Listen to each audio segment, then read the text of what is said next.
చూడండి అందరూ బాగున్నారు కదా. వాక్యంలోకి వెళ్ళే ముందు చిన్న ప్రార్థన చేసుకుందాం. సర్వోన్నతుడా, సర్వశక్తిమంతుడా, కృపామయుడా, నీకు లెక్కలేని స్తోత్రాలు ప్రభువా. నీ కృతజ్ఞతలు చెల్లించుకునిచున్నాను నాయన ప్రభువా. నాయన ప్రభా, నీకు ఏది ఇచ్చి కూడా ప్రభా మేము రుణం తీర్చుకోలేము నాయన ప్రభా. ఎందుచేత అంటే ప్రభా, మేము సజీవ రెక్కలలో ఉంచినందుకు నీకు స్తోత్రాలు, నీకు వందనాలు నాయన ప్రభా. ఈ ఆయుష్ను, ఈ జీవమును ఇచ్చినందుకు నీకు లెక్కలేని స్తోత్రాలు యేసయ్య, వందనాలు నాయన ప్రభా. ఏ వాక్యం అయితే విత్తబోచున్నావో ప్రభా, ఆ వాక్యం ద్వారాగా నైనా ప్రభా ఫలించే భాగ్యంను దయచే ప్రభా. ఒట్టుకొండల వల్లే ప్రభా నీ ఎదుట నిలబడి ఉన్నాము ప్రభా. నీ వాక్యం అనే నీళ్లను మా హృదయంలో నింపుకుంటకు సహాయం చే ప్రభా. వాక్యమును అనుసరించే భాగ్యమును దయచే ప్రభా. వాక్యమును ధ్యానించే హృదయమును మాకు దయచే ప్రభా. వినగలిగే చెవులను ప్రభ, గ్రహించగలిగే హృదయమును మాకు దయచేయమని అడుగుచున్నాను నైనా ప్రభా. నా ప్రార్థనను నీ పాసాన్ని చేర్చుకోమని యేసునామములో బ్రతిమాలు వేడుకొనిచున్నాను తండ్రి. ఆమేన్. ఆమేన్. మనకి కనిపించిన శత్రువులు కొంతమంది ఉంటారు, కనపడని శత్రువులు కొంతమంది ఉంటారు. కానీ వీటన్నిటి నుంచి కూడా తప్పించేవాడు ఎవరు? యెహోవాయే. యెహోవాయే మనలను కాచి కాపాడువాడు. యెషయా 54:17 ఒకసారి చూద్దామండి. నీకు విరోధముగా రూపింపబడిన ఏ ఆయుధమును వర్ధిల్లదు. ఏంటది? నీకు విరోధముగా రూపింపబడిన ఏ ఆయుధమును కూడా వర్ధిల్లదన్న. నాకు ఒక చిన్న ఉదాహరణ చెప్పాలి. నా లైఫ్లో జరిగింది, నిజంగానే జరిగిన విషయం ఇది. నేను దేవుని సేవలోకి వచ్చినప్పుడు చాలామంది వెక్కిరించారు, చాలామంది చాలా మాటలు మాట్లాడారు. అనేకమైన దోషకరణమైన ఎదురుకుండా కానీ చాటును కానీ చాలామంది కూడా అన్నారు. కనీసం ఇప్పటికొచ్చినా సరే చాలామంది అనేకమైన నిందలు వేస్తూ ఉంటారు, అనేకమైన మాటలు అంటూ ఉంటారు. కానీ ఇవన్నీ కూడా నేను ఒక దేవునికే అప్పగించుకున్నాను. నా జీవితంలో నిజంగా చెప్పాలంటే ఎన్నో శ్రమలు అనుభవించాను, ఎన్నో బాధలు అనుభవించాను. అవి చెప్పుకోనేవి కావచ్చు, ఏవైనాను సరే. కానీ దేవుడు నన్ను ఇలాగ నిలబెట్టి ఉన్నాడంటే నేను దేవునికి ఏమిచ్చి కూడా నేను రుణం తీర్చుకోలేను. నేను ఇలా నిలబడి ఉన్నానంటే ఆయన ఇచ్చిన కృపయే. నాకు చాలామంది విరోధులు ఉన్నారు, చాలామంది శత్రువులు ఉన్నారు. కానీ నన్ను కాపాడువాడు ఎవరంటే యెహోవాయే. నేను ఎప్పుడూ కూడా యెహోవాకే నేను కృతజ్ఞతాస్తుతులు చెల్లించుకున్నాను. దేవుడు నాకు ఈ అవకాశం ఇచ్చినందుకు కూడా నేను కృతజ్ఞతాస్తుతులు చెల్లించుకుంటాను. ఎప్పుడూ కూడా నేను కృతజ్ఞతుడినయ్యేనే ఉంటాను నేను దేవునికి. నాకు విరోధము ఎంతమంది ఉన్నాను సరే, ఎంతమంది శత్రువులు ఉన్నాను సరే, అయినా సరే నేను కృతజ్ఞతుడనై ఉంటాను. ఎందువల్లనంటే ఆయన ఇచ్చిన కృప వల్లనే, ఆయన ఇచ్చిన జీవము వల్లనే నేను ఈ రోజుని ఇలాగ నిలబడి ఉన్నాను.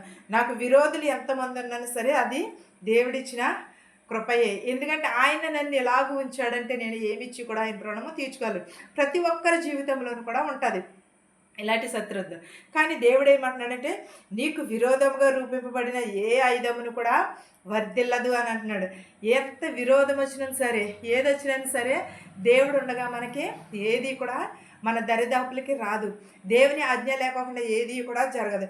ఒక విషయం ఏంటంటే యోబుకి చాలాసార్లు కూడా నేను చెప్పాను, యోబుకి దేవుడు కంచి వేస్తాడు. సాతాను ఏమంది, యోబు సుడిదిరుగా నువ్వు కంచి వేసావు, ఆ కంచి తీసేస్తే నేను నీ నుంచి కూడా తీసుకుపోతానని అన్నాడు. కానీ యోబు కంచి తీసినా సరే దేవుని విడిచిపెట్టలేదు. అందరం విడిచిపెట్టేసి వెళ్ళిపోయినా సరే దేవుడే ఇచ్చాడు, దేవుడే తీసుకున్నాడు అన్నాడు తప్ప. కానీ ఏమీ కూడా ఒక చిన్న మాట కూడా అనలేదు. మనము కూడా అలాగే ఉండాలి. ఎప్పుడూ కూడా మనము కూడా అలాంటి విశ్వాసమును కలిగి ఉండాలి. అప్పుడు మన నుంచి ఏ శత్రువు కూడా ఏ ఆయుధమును కూడా ఏది కూడా మన దరిదాపులకి రాదు. ఏది కూడా ఏమి చేయలేదు. ఎవరో యుద్ధము యెహోవాయే మనల నుండి కాపాడువాడు. విరోధులు కుతంత్రములు చేయొచ్చు, కుత్రాలు చేయొచ్చు. కానీ దేవుని కృపయందు అవన్నీ కూడా కేవలము శూన్యమైపోవును. కుతంత్రాలు కానీ కుళ్ళులు కానీ ఇవన్నీ కూడా దేవుని కృపయందు ఏమైపోతాయి? శూన్యమైపోతాయి అని అంటున్నాడు. మనకు హాని చేయాలని కూడా ఇతరులు ఎన్నో ప్రయత్నాలు చేస్తూ ఉంటారు. కానీ ఎన్ని చేసినా సరే దేవుడు మనకు తోడుండగా మనల్ని ఎవ్వరూ కూడా ఏమీ చేయలేరు. మనల్ని దేవుడు తోడుంటే, దేవుని ప్రణాళిక ఉంటే మనల్ని ఎవ్వరు కూడా ఏమీ కూడా చేయలేరు. దేవుని ప్రణాళిక లేకపోతే తప్పగాని దేవుని ప్రణాళిక ఉండగా ఏ శత్రువు అయినా సరే విఫలం అవ్వాల్సిందే. మనకు హాని చేయాలని చూసినా, మన వెనకాల గోతులు తవ్వాలని చూసినా కూడా దేవుని కృప ఉంటే అవన్నీ కూడా విఫలమైపోతాయి. అవన్నీ కూడా మన దరిదాపులకు రాకుండా చూసుకునేవాడు ఎవరంటే యెహోవాయే. మనకి మన నుంచి శత్రువులను కాపాడేవాడు కూడా యెహోవాయే. ఒకవేళ వాళ్ళు మనకు కీడు చేశారు కదా అని వాళ్ళకి మనం కీడు చేస్తే వాళ్ళు చేసింది మనం చేసింది కూడా సమానమైపోతుంది. కానీ మేలు చేయకపోయినా పర్వాలేదు, కానీ కీడు మాత్రము చేయకూడదని దేవుడే చెప్పి ఉన్నాడు. శత్రువులు మనల్ని పడగొట్టడానికే చూస్తారు. ఎందుకంటే రహస్యంగా ఉంటారు, ఎన్నో కొన్ని ఆలోచనలు చేస్తూ ఉంటారు మన శత్రువులు. ఎన్నో కొన్ని కుట్రలు చేస్తూ ఉంటారు మన పట్ల, చేయవచ్చు. కానీ వాటన్నిటికంటే శక్తిమంతుడైన దేవుడు మనకు ఉన్నాడు. మనల్ని కాపాడటానికే ఆయన ఉన్నాడు. మనల్ని కాపాడుతున్నవాడు ఏ కాలం ముందు ఏ శోధన వచ్చినా సరే కూడా మనల్ని ఏది కూడా మనలో తాకలేదు. ఎందువల్లనంటే దేవుడు మనకు తోడై ఉన్నాడు కాబట్టి. ఆయన మనకు తోడై ఉన్నప్పుడు ఏ శత్రువు వచ్చినా సరే వాటన్నిటిని కూడా, శత్రువులందరినీ కూడా పడగొట్టువాడు ఎవరంటే యెహోవాయే. దేవుడు మనకుండగా ఎవరును కూడా వాటన్నిటిని, శత్రువుల నుంచి కూడా, శ్రమల నుంచి కూడా యెహోవాయే మనకి తోడై ఉంటాడు. దేవుడు మనల్ని ఎప్పుడు కూడా కాపాడుతున్నాడు. కాలం వచ్చే వరకు కూడా ఏ శోధన కూడా మనల్ని తాకదు. ఎందుకంటే మన పక్షాన రాజ్యమాడేవాడు ఎవరు? యెహోవాయే. దేవుడు మన పక్షాన నిలబడి ఉన్నాడు కాబట్టి మనము దేవునికి వ్యతిరేకంగా నిలిచి ఏది కూడా చేయలేము. ఎంత బలమైనది అయినా సరే మనము దేవుని ఎదుట ఓడిపోవడం అనేది జరగదు. ఎందుకంటే మన తరపున యుద్ధము చేయువాడు యెహోవాయే. ఓడిపోక తప్పదు. ప్రభువు ఇచ్చే ఆజ్ఞ ఎప్పటికీ కూడా నిలిచే ఉండును. అంటే దేవుడిచ్చే ఆజ్ఞ ఎప్పటికీ కూడా మనకి నిలిచే ఉంటుంది తప్ప కానీ మనకి అపజయము రాదు. తిరగలేని విజయాలు కూడా, జయించలేని విజయాలు కూడా మన తరపున దేవుడు అంటే మనం వాటన్నిటిని కూడా జయించగలం. దేవుడు మన పక్షాన నిలబడి ఆయనే మనకు వ్యతిరేకంగా ఉండి, మనకు వ్యతిరేకంగా ఉన్న శత్రువులందరినీ కూడా ఆయనే మనలను కాచి కాపాడుతున్నాడు. ప్రభువు ఇచ్చే జయము ఎల్లప్పుడూ కూడా నిలిచే ఉంటుందని అన్నాడు. ప్రియ సహోదరులారా, మనం ఎప్పుడూ కూడా ఏం చేయాలంటే దేవునికి విరోధంగా ఉండి మనం ఏది కూడా చేయలేము. ఆకాశములు కూడా దేవుని చేతి పనులే, అవన్నీ కూడా నశించినను కానీ దేవుడు ఎప్పుడు కూడా నిలిచే ఉంటాడు. దేవుడు ఎప్పుడూ కూడా నిలిచి ఉండి మనల్ని కాచి కాపాడుతూ ఉంటాడు. అనేకమైన శత్రువులు వస్తారు, అనేకమైన దుండగమైన మాటలు వస్తూ ఉంటాయి, అనేకమైన వారు ఉంటారు. మన ఇంట్లోనే శత్రువులు ఉండొచ్చు, బయట వారు అక్కర్లేదు. మన సహోదరులు కావచ్చు, మన తల్లిదండ్రులుగా ఎవరైనా సరే కావచ్చు, మన తోడుకోడలు కావచ్చు, లేకపోతే మన అక్క చెల్లెలు కావచ్చు, మన బంధుమిత్రులు వర్గములు ఎవరైనా ఉన్నాను సరే వాళ్ళెవ్వరు కూడా మనల్ని ఏమీ కూడా చేయలేరు. ఎందుకనంటే దేవుడు మన పక్షాన ఉన్నాడు కాబట్టి. ఎంతటి విరోధి అయినా సరే వర్ధిల్లదు అంటున్నాడు. నీకు విరోధంగా రూపింపబడిన ఏ ఆయుధమును కూడా వర్ధిల్లదని అంటున్నాడు. ఎందుకంటే దేవుడు మనకు తోడై ఉన్నాడు కాబట్టి. దేవుని ఎడల మనము భయమును భక్తిని కలిగి ఉంటే ఎవరును కూడా ఏది కూడా చేయలేరు.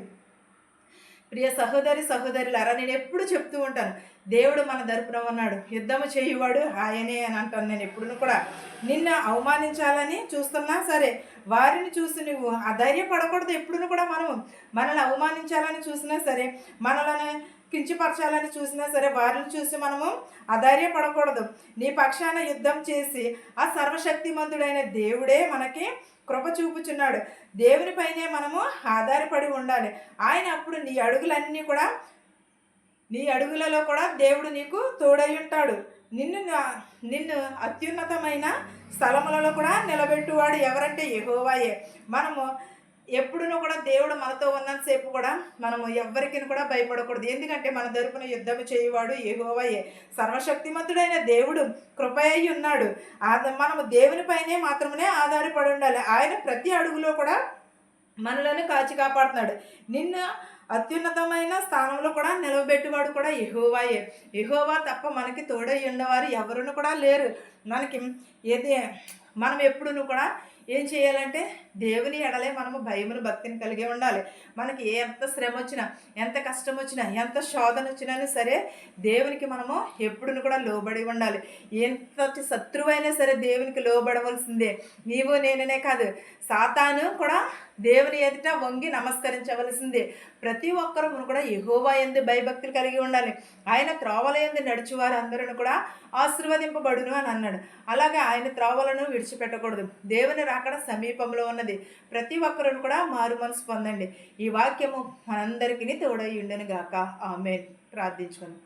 స్తోత్రం స్తోత్రం స్తోత్రం సర్వోన్నతుడ సర్వశక్తిమంతుడ కృపామయుడ నీకు లెక్కలేని స్తోత్రాలు నైనా మెట్టెలు తత్తరలను ప్రభ నీ కృప విడిచిపోదానంటున్నావు నాయన ప్రభ నీ కృప మానించి ప్రభ విడిచిపోకుండా కాచి కాపాడమని అడుగుచున్నాం ప్రభ మా శత్రువుల మిత్రువులను దీవించిన ఆయన ధనుకులనేమి బేదలనేమి దీవించిన ఆయన ప్రభ మీకు నాయన విరోధముగా ఉండి మేము ఏది కూడా చేయలేము నాయన ప్రభ నీ కృప నీ దయ్యా ప్రభ మా పైన ఉంచి మనం అడుగుచున్నాను ప్రభ విరిగి నలిగిన హృదయమును దయచే ప్రభ మారు మనసు దయచే ప్రభ రక్షణ భాగ్యమును దయచేయమని అడుగుచున్నాను నాయన ప్రభ నీకు స్తోత్రాలు నీకు వందనాలు నాయన ప్రభ వెధవరాలను దీవించిన ఆయన ప్రభ వెధవరాలు బిడ్డలను దీవించిన ఆయన ప్రభ యవనస్తులు యవనరాలని బాలికలని బాలింతలని చండిబిడ్డ తల్లిని కూడా దీవించిన ఆయన ప్రభ గర్భిణీ స్త్రీలకు సులువైన కానుక దయచే ప్రభ పిల్లలు లేని వారికి పిల్లలు దయచేయనైనా ప్రభ యవనస్తులు త్రట్టిల్లిపోకుండా నీ పాదాల చెంత చేర్చుకోమని అడుగుచున్నాం ప్రభ నడు వయసులో ఉన్న వారిని దీవించిన ఆయన ప్రభ బీపీ షుగర్తో బాధపడుచున్న వారిని ప్రభ స్వస్థపరచున ఆయన ప్రభ అనేకమైన రోగములతో వ్యాధులతో బాధపడుచున్నారు ప్రభ వారందరినీ స్వస్థపరచున ఆయన ప్రభ ఇతర దేశంలో పనిచేసుకుంటున్న వారికి శక్తిని బలముని దయచే ప్రభ వారందరికీ నాయన ప్రభ నిన్ను స్థుతించే భాగ్యమును దయచే ప్రభా పని లేక చాలా మంది బాధపడుచున్నారు ప్రభా వారందరికీ పని దయచేయమని అడుగుచున్నాను ప్రభా అడుగు వారికి ప్రతి ఒక్కరికి ప్రభా ధారాళంగా దయచేస్తానన్నావు ప్రభా ఆశపడే ప్రాణాన్ని తృప్తిపరుస్తానన్నావు నైనా ప్రభా అలాగే ప్రభా మేము ఆశపడుచుండగా ప్రభకు సహాయం చేయ ప్రభా నీకు స్తోత్రాలు నీకు వందనాలు యేసయ్యా అయినా నీకు స్తోత్రము యేసయ్యా నేను మెడికల్కి వెళ్తున్నారు పీసీస్కి వెళ్తున్నారు ప్రభు వచ్చుచున్నావని వెళుచున్న వారిని ప్రభా సఫలతను దయచే ప్రభా ఎవరెవరైతే ఏ చేతి పనులు అయితే చేస్తున్నారో వారి చేతి పనులను దీవించి ఆశీర్వదించిన ఆయన ప్రభా ఎవరెవరైతే ప్రభా వాహనములు నడుపుచున్నారు ప్రభు వారి వాహనములతో గృహాలకు సురక్షితంగా చేర్చున్నాను ప్రభా నీ సేవ చేసిన బిడ్డలను దీవించిన ఆయన ప్రభా ఉద్యోగం చేసుకుంటున్న బిడ్డలను దీవించిన ఆయన ప్రభా ఉద్యోగం లేని వారికి ఉద్యోగం దయచే ప్రభా సొంత ఇళ్ళ కోసం ఎదురు చూస్తున్న వారికి సొంత ఇళ్ళు దయచే ప్రభా నాయన ప్రభ ప్రతి ఒక్కరిని ప్రభ దీవించి నాయన ప్రభ హప్పుల బాధలో ఉన్న వారికి ప్రభ వారికి విడుదల కలుగజేయమని అడుగుచున్నాను నాయన ప్రభ నాయన హాస్పిటల్ అనేకమైన రోగములు వ్యాధులతో బాధపడుచున్నారు ప్రభ వారందరినీ స్వస్థపరచు నాయన ప్రభ ఉపవాస కూడుకులు జరుగుచున్నాయి ప్రభ వాటిని సఫలతను దయచే ప్రభ మా దేశాలని మా సంఘాలని దీవించిన ఆయన ప్రభ గవర్నర్ని ఎమ్మెల్యేలు కూడా దీవించిన ఆయన ప్రభ ప్రతి ఒక్క బిడని దీవించి ఆశీర్వదించిన ఆయన ప్రభ గ్రుడ్డి వారిని చెవిటి వారిని ప్రభ అంగవైకల్యం కలిగిన ప్రతి ఒక్క బిడని ప్రభ దీవించి ఆశీర్వదించిన ఆయన ప్రభ వారిని స్వస్థపరచమని అడుగుచున్నాను ప్రభా అనాథాశ్రలో ఉన్నారు ప్రభా అనాథాశ్రయంలో ఉన్న వారిని కూడా దీవించిన ఆయన ప్రభా ఆశీర్వదించిన ఆయన ప్రభా తల్లిదండ్రులకు లోబడి జీవించే బిడ్డలుగా ఉండటకు సహాయం చేయ ప్రభా నా కుటుంబమును కూడా జ్ఞాపకం చేసుకోమని అడుగుచున్నాను ప్రభా నా కుటుంబము నిత్యము నిన్ను స్తుతించే భాగ్యమును దయచేయమని నా ప్రార్థనను నీ పాసను చేర్చుకోమని యేసునామములో బ్రతిమాలు వేడుకొనిచున్నాను తండ్రి ఆమేన్ పరలోకమందున మా తండ్రి నీ నామము పరిశుద్ధపరచబడునుగాక నీ రాజ్యం వచ్చునుగాక నీ చిత్తము పరలోకమందు భూవేంది నెరవేరినట్లును మా అనుదిన ఆహారం నేడు మాకు దయచేయము మా ఎడల అపరాధములు చేసిన వారిని మేము క్షమించిన ప్రకారము మా అపరాధములను క్షమించుము దుష్టుని నుండి శోధన నుండి తప్పించుము రాజ్యమును శక్తియు మహిమయు నిరంతరము నీవై ఉన్నావు మా తండ్రి ఆమేన్ చూచుచున్న వారికి వినుచున్న వారికి నా కుటుంబం పైనను వాక్యము పైనను సదాకాలముని కృపతోడయ్యుండును గాక ఆమేన్ ఆమేన్ అందరికీ వందనాలు.